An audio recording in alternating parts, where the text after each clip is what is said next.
একই এপিক নম্বরে একাধিক ভোটারের নাম থাকা মানেই ভুয়ো ভোটার নয়, বিজ্ঞপ্তি দিয়ে জানালো কমিশন। একই এপিক নম্বরে একাধিক নাম থাকা মানেই ভুয়ো ভোটার নয়। এপিক নম্বর এক হলেও ভোট কেন্দ্র এবং বিধানসভা কেন্দ্র আলাদা হয়। ভুয়ো ভোটার এবং একই নম্বরের একাধিক ভোটার কার্ড নিয়ে যখন অভিযোগ উঠতে শুরু করেছে, বিজ্ঞপ্তি জারি করে এমনই ব্যাখ্যা দিল নির্বাচন কমিশন। তারা আরও জানিয়েছে, এপিক কার্ডে যে কেন্দ্রের ভোটার তালিকায় নাম রয়েছে সেখানেই ভোট দেওয়া যাবে, অন্য কোথাও নয়। রাজ্যের বিভিন্ন জেলায় একই এপিক নম্বরে অন্য রাজ্যের ভোটার রয়েছেন। সম্প্রতি এমনই অভিযোগ তোলেন মুখ্যমন্ত্রী মমতা বন্দ্যোপাধ্যায়। তা নিয়ে সরগরম হয় রাজ্য রাজনীতি।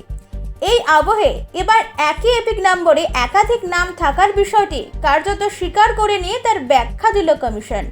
প্রশ্ন উঠেছে, সারা দেশে আধার কার্ডের নম্বর প্রত্যেকের আলাদা। রাজ্য বা কেন্দ্রশাসিত অঞ্চল যেখানেই হোক আধার কার্ডের নাম্বার এক হয় না। এক ব্যক্তি এক আধার নম্বর। ভোটার কার্ডের ক্ষেত্রেও তেমন হওয়া উচিত, কিন্তু দেখা যাচ্ছে একই এপিক নম্বরের 2 বা তার বেশি রয়েছেন, ফলে সমস্যা তৈরি হচ্ছে। এই প্রসঙ্গে কমিশনের বক্তব্য, তারা সিদ্ধান্ত নিয়েছে এপিক নম্বরও একটি হবে। কারোর সঙ্গে কারো যাতে মিল না থাকে তা নিশ্চিত করা হবে।